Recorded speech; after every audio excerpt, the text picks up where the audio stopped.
Hello everyone, my today's topic is AC circuits and we're going to discuss these topics today which were written which you can see on the screen.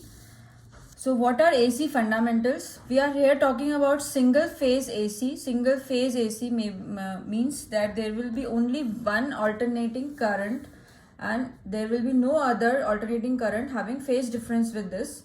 So here we can see current and voltage sinusoidal waveforms, and then we'll see how we have to generate them. So next topic is generation of alternating EMF. For that, consider a rectangular coil of n turns rotating in counter-clockwise direction with angular velocity omega radians per second in a uniform magnetic field.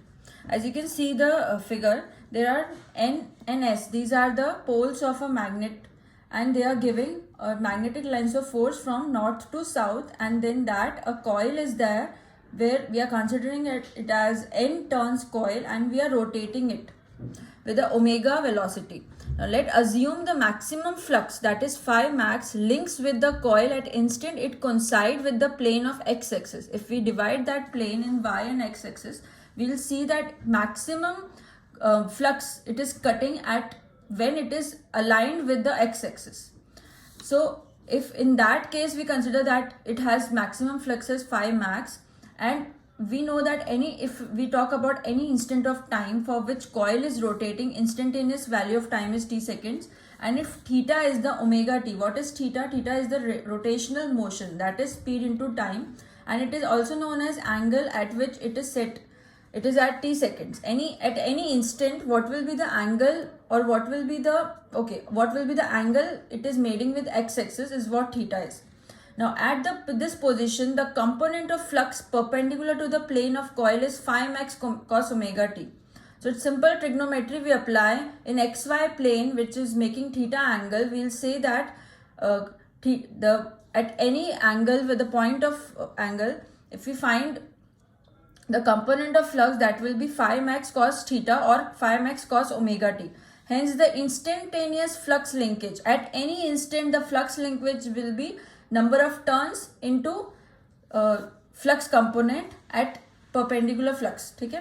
Now EMF induced is rate of change of flux. That's why it is E is equals to minus d by dt n phi max cos omega t. Why minus? Because it is opposing the source because of Lenz's law. Now here when we are differentiating, we cannot differentiate the constant values, so that's why we are keeping out the constant values and differentiating the cos omega t, and it comes out to be omega sin omega t. Hence our induced EMF is n omega phi max sin omega t. Now when omega t is equals to 0, if we put omega t is equals to 0, that means we are putting theta is equals to 0. That means when sin omega t is sin 0, that is 0. Hence EMF will be 0. So when theta is equals to 0 degree, the EMF induced in that is 0. And when omega t is pi by 2, that is sin pi by 2 is 1. Hence we get maximum value. So E max is equals to omega n phi max. Hence induced EMF at any instant will be, instantaneous value of EMF will be E is equals to E max sin omega t.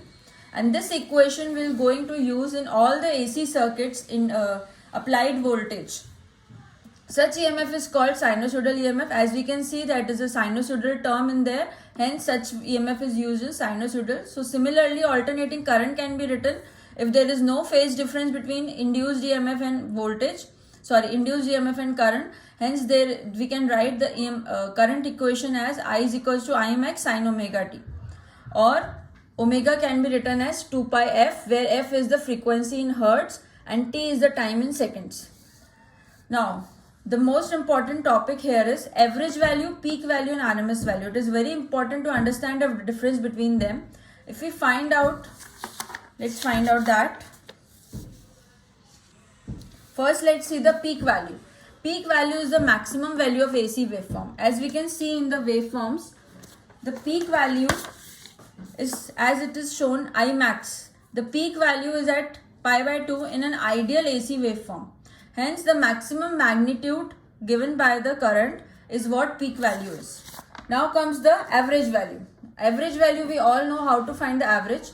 if we take all instantaneous values and we find the average of this particular cycle from 0 to 2 pi, we'll see that the number of positive sides are equal to the number of negative sides. Hence, our average will become 0 in the whole cycle. So whenever we are finding the average value of an alternating current, we always find in half cycle just to find the average. So this is what average is. If we find out average half cycle, we'll get that it is 0.637 Emax. Also, we should understand in symmetrical AC waveforms, the average is always 0 in full cycle. So we find only in half cycle. Okay. This can be also written as EAV is equals to 2 upon pi Emax. Now comes RMS value. This value is given by the steady current or voltage which when flows or applied to a given resistance for a given time produces the same amount of heat as when the alternating current or voltage is flowing or applied to the same resistance for the same time. So it is important to understand that RMS value is the actual work done by the voltage in the circuit. It is not the average value, it is the actual work done. And if it is a resistive circuit or any normal circuit, the actual work done we correlated with the heat loss or heat energy change in the circuit. So if there is any resistance and a current is flowing down there with the DC, we will see that there will be some I square R loss in that, or I square R power, active power converted in that. And if same resistance is connected with an AC, we will see that that resistance is dissipating the same I square R loss. Hence, when we equate them, we get our RMS value as E max upon root 2. And let's see its proof. So here, if instantaneous I value is I max sin omega t, instantaneous E values E max sin omega t, we will see that E RMS whole square is area of the first half cycle of E square. We will see E square we have shown in this figure, and upon pi, that is average of area in half cycle upon pi. Pi is the total number of instantaneous times. So when we integrate that, we will get 1 upon pi 0 to pi E max sin omega t whole square d omega t. Hence, E RMS whole square value we get E square max upon pi integration of 0 to pi 1 minus cos 2 omega t d omega t. After solving all this, we will get E RMS is equals to E max upon root 2. And I RMS is equals to I max upon root 2, and we also call them as effective value. That is those values which are actually used for work done. Also, in machines and circuits, if rating is applied, we will see that RMS values are always used as the rated values. Now, if we find out form factor is one of the factor to find out the process of any circuit, and that is given by RMS value by average value. Also, we will see the peak factor. Peak factor is equals to maximum value upon RMS value. Now, we will see the phasor representation. To understand the phasor representation, we'll draw a phasor. We want to draw a phasor of an alternating current or alternating voltage. I am considering here a waveform of current, sinusoidal waveform with respect to time. So my y-axis is at I and x-axis is t, and I am drawing a circle with that just to represent it in a circular form. When I represent it in circular form, this is my origin, and I'm connecting this AC with that origin. Now, if I want to show my maximum value, I max value, it is coming here in this circuit. So this is my I max value.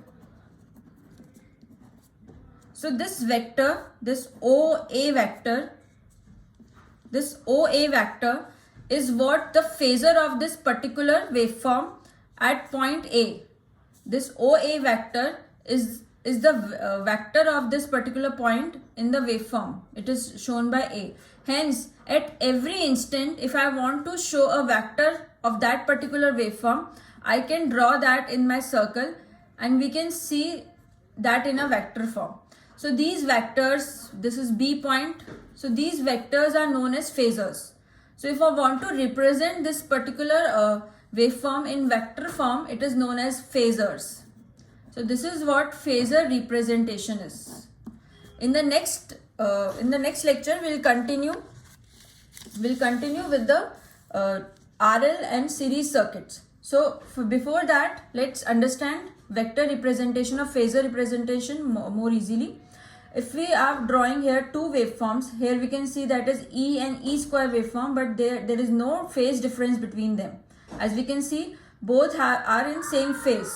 Since both are in same phase, if I draw the vector of that, since the magnitude of E square is bigger, hence I am drawing the vector of E square bigger, and in the same phase I am drawing E. So this is the vector representation of phasor representation